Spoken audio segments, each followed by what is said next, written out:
साल 1979 में 300 लोगों के एक खतरनाक ग्रुप ने हथियारों के जरिए से मुसलमानों की सबसे मुकद्दस जगह मतलब कि काबे पर कब्जा कर लिया था। अंदर मौजूद जो हजारों की तादाद में मुसलमान थे जो दुनिया के अलग अलग इलाकों से ताल्लुक़ रखा करते थे उनको कैदी बना लिया था। और तो और ये जो 300 लोगों का खतरनाक ग्रुप था, इनमें से एक ने तो इमाम मेहदी होने का दावा तक कर दिया था और आले सऊद की जो हुकूमत थी उसके सामने ये डिमांड रख दी थी कि वो फ़ौरन के फ़ौरन सऊदी अरबिया की हुकूमत छोड़ दें और ये जो हमारे नए इमाम मेहदी हैं इनके हाथों पर आकर बैत कर लें। अब ये जो काबे पर कब्जा करने वाला पूरा गैंग था, इसने ऑलरेडी हरम के जितने भी दरवाजे थे उनको अंदर से बंद कर दिया था। जितने भी ऊंची ऊंची जगह थी मतलब मीनार वगैरह, उन पर हथियार बंद अपने बंदे तैनात कर दिए थे और अंदर के लोगों को कंट्रोल में रखने के लिए इन्होंने ऑलरेडी बेशुमार लोगों का खून भी बहा दिया था। अब ये जो पूरा मामला था ये बाकी आम मुसलमानों के लिए तो हैरान कर देने वाला और हिला देने वाला था ही, मगर जहाँ तक सवाल आले सऊद का है तो इनके लिए तो इनका सर्वाइवल ही दांव पर लग गया था। क्योंकि अगर आले सऊद की हुकूमत इन लोगों से निपटने में नाकामयाब होती तो इसका सीधा मतलब ये था कि इन लोगों को पूरे सऊदी अरबिया की हुकूमत से ही हाथ धोने पड़ जाते। तो इसीलिए अब आले सऊद की हुकूमत इन लोगों से जल्द छुटकारा तो हासिल करना चाहती थी, मगर उनके सामने सबसे बड़ी और पहली प्रॉब्लम यही आ रही थी कि इन लोगों से छुटकारा हासिल कैसे किया जाए। क्योंकि मस्जिद हरम के अंदर मौजूद ये जो पूरा गैंग था, अगर इनसे मुकाबला करना था तो खुद भी हथियार बारूद इन तमाम चीज़ों का इस्तेमाल करना पड़ता और जाहिर सी बात है कि काबे के अंदर इन तमाम चीज़ों का इस्तेमाल नहीं किया जा सकता था। तो इसीलिए अब सऊदी हुकूमत को सबसे पहले तो इसी चीज़ से रिलेटेड सऊदी अरबिया के बड़े मुफ्ती से फतवा लेना पड़ा और ये फतवा भी उनको इब्ने बाज नाम के उन सबसे बड़े स्कॉलर से लेना पड़ा कि जो पिछले एक लंबे वक्त से सऊदी हुकूमत की जो पॉलिसीज़ थी उनके आलोचक रहे थे। गौर करने वाली बात यह है कि उस दौर के ये जो सऊदी अरबिया के बड़े स्कॉलर थे इब्ने बाज, इन्होंने ऐसी कंडीशन में मस्जिद हरम के अंदर हथियार वगैरह इस्तेमाल करने की इजाज़त तो दे दी,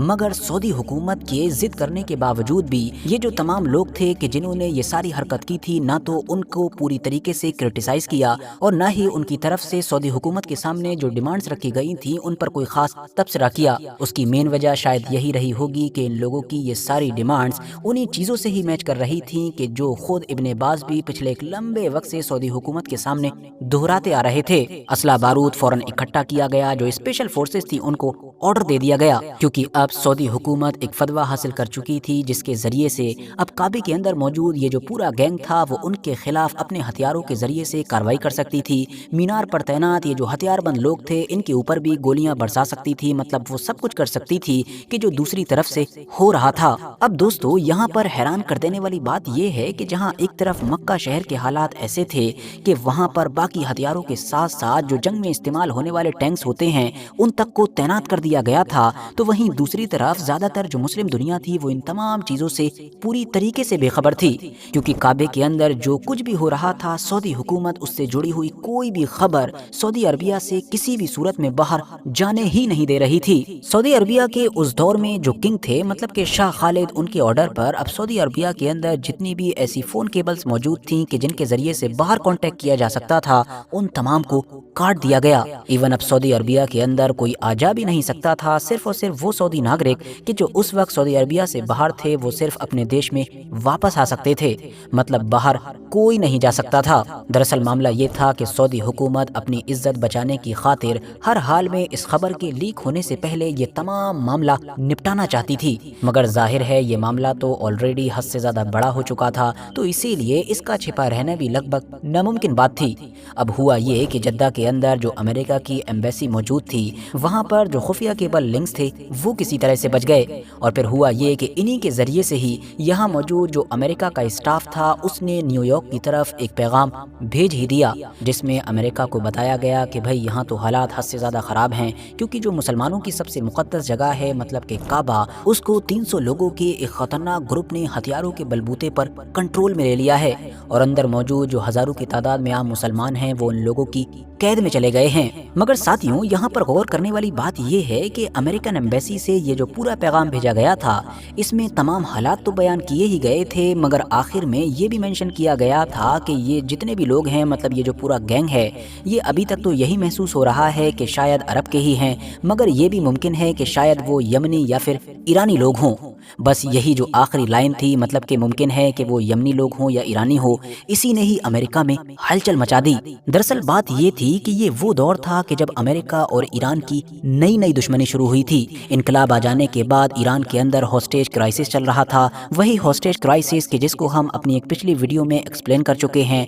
मतलब 52 के करीब अमेरिकी लोग ईरान के कब्जे में थे, जिनको लगभग 444 दिन के बाद एक डील के जरिए से छोड़ा गया था। यही वजह थी कि उन दिनों अमेरिका के हर अखबारों में ईरान और ईरान के जो लीडर थे रूहुल्लाह खुमैनी, उनका नाम नजर आता रहता था। और ऐसे हालात में जब सऊदी अरबिया से ये पैगाम पहुंचा तो अमेरिका के अंदर मीडिया ने इस पूरे पैगाम को तो अवॉइड कर दिया, मगर इसमें से ये जो ईरान का लफ्ज था इसको सबसे ज्यादा हाईलाइट करना शुरू कर दिया। और हर तरफ यही नैरेटिव चलाया जाने लगा कि देखो, इन कट्टर और खतरनाक ईरानियों ने सबसे मुकद्दस जगह मतलब कि काबे को भी नहीं छोड़ा। अब साथियों, क्योंकि ईरान में अभी नया नया इनकलाब आया था और जो इनकलाबी लीडर थे मतलब कि रूहुल्लाह खुमैनी, वो दरअसल ईरान के अंदर जो हजारों साल पुराना बादशाहत का निज़ाम था उसको उखाड़कर ही इनकलाब लेकर आए थे। तो इसी वजह से बहुत सारे लोगों को ये यकीन भी होने लगा कि मुमकिन है कि वाकई रूहुल्लाह खुमैनी का इस मामले में कोई किरदार हो, मतलब वो सऊदी अरबिया के अंदर भी किसी तरीके से बादशाहत का निज़ाम ख़त्म करना चाहते हों। क्योंकि जैसा कि हमने आपको पहले ही बताया कि जिन लोगों ने भी काबे के अंदर ये सब कुछ किया था, उनकी बहुत सारी मांगों में से एक मांग ये थी कि जो आले सऊद हैं वो यहाँ पर अपनी बादशाहत को ख़त्म कर दें। तो इसीलिए बहुत सारे लोगों को शक होने भी लगा। मगर इन तमाम हालात को देखकर जो रूहुल्लाह खुमैनी थे वो भी बड़े ही बेचैन हुए और उन्होंने फ़ौरन एक सख्त तकरीर की, जिस तकरीर के अंदर उन्होंने गुस्से में अमेरिका को बड़ा शैतान, ब्रिटेन को छोटा शैतान कहा और साथ ही साथ इस पूरे क्राइसिस का जिम्मेदार अमेरिका को ही बताया। इवन उन्होंने तो ये तक मैसेज देने की कोशिश की कि इन तमाम चीज़ों के पीछे जो ज़ायोनिस्ट लोग हैं उनकी साजिश है और ये तमाम ताकतें ये सब कुछ इसीलिए कर रही हैं ताकि मुसलमानों के एक ग्रुप को दूसरे ग्रुप से लड़ाया जा सके।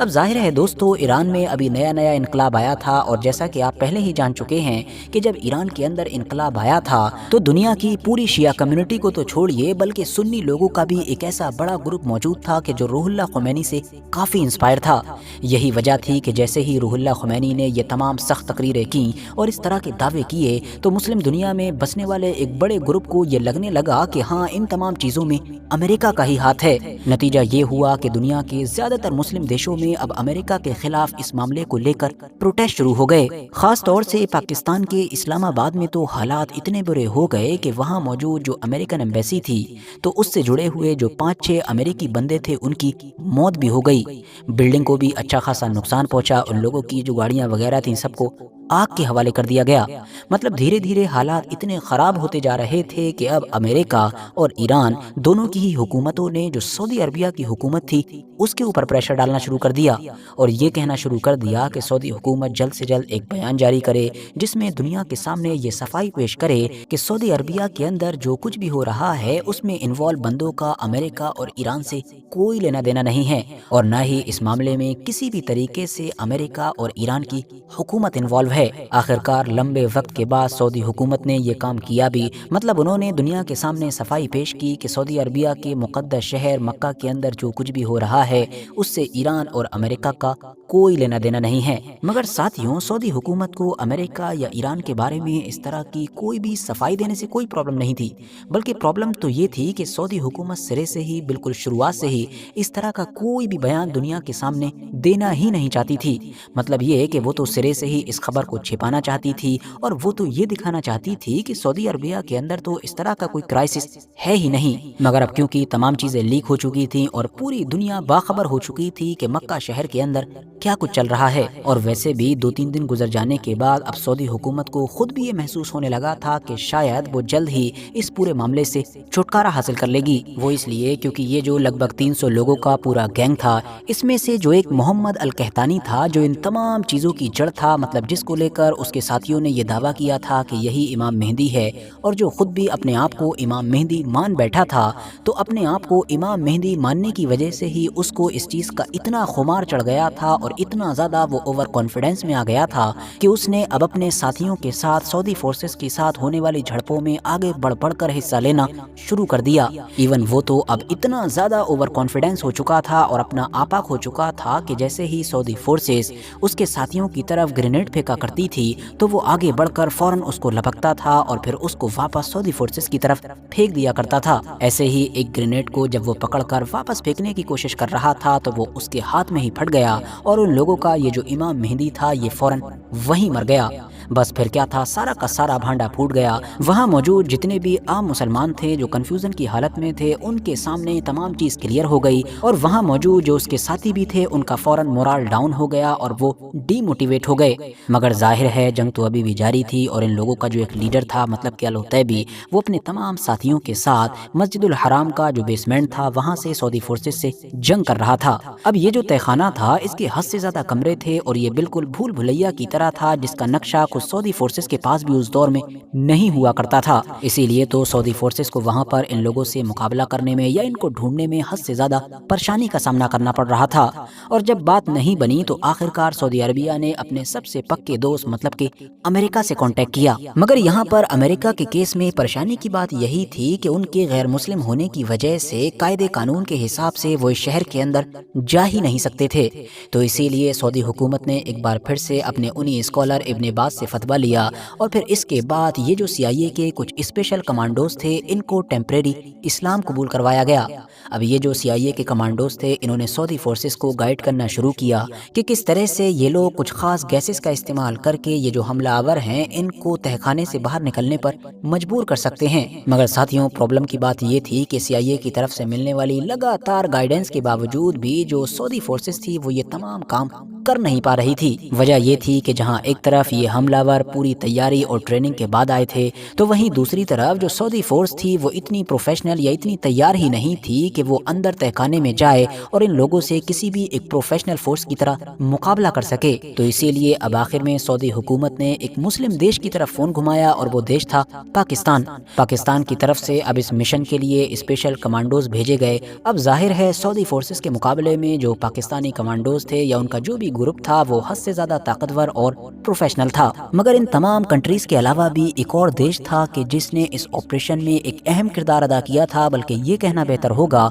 कि आखिर में उसी देश की गाइडेंस और उसी के किरदार की वजह से ही ये जो पूरा मिशन था ये कामयाब हो पाया था और वो देश था फ्रांस। अब जाहिर है फ्रांस का मामला भी अमेरिका की ही तरह था, मतलब ये भी गैर मुस्लिम ही थे। तो एक बार फिर से सऊदी हुकूमत को इब्न बाज से फतवा लेना पड़ा था। मगर इस बार जब इब्न बाज ने ये फतवा दिया था तो कुछ ऐसी शर्तों के साथ दिया था कि जिन शर्तों ने फिर फ्यूचर में सऊदी अरबिया को पूरी तरीके से बदल कर रख दिया, क्योंकि इब्न बाज की इन्हीं शर्तों का ही नतीजा था कि फिर इसके बाद हम लोगों ने दुनिया में एक नया सऊदी अरबिया देखा। अब वो शर्तें क्या थी और उनसे सऊदी अरबिया पूरी तरीके से किस तरह से बदला ये तो हम आने वाली वीडियोस में ही डिस्कस करेंगे। मगर आज मुद्दे की बात ये है कि इन तमाम कोशिशों के बाद और ख़ास तौर से फ्रांस की गाइडेंस के बाद आखिरकार इस मिशन को सक्सेसफुली अंजाम दे दिया गया। फ्रेंच एक्सपर्ट्स अपने साथ कुछ ऐसी खास गैसेस लेकर आए थे कि जिनको जब तहखानों में छोड़ा गया और फिर जब इनसे लड़ाई वगैरह शुरू की गई तो ये लोग आखिरकार बेहोश हो गए और आखिर में अल-उतैबी को उसके जितने भी बचे हुए साथी थे तमाम के साथ जिंदा गिरफ्तार कर लिया गया।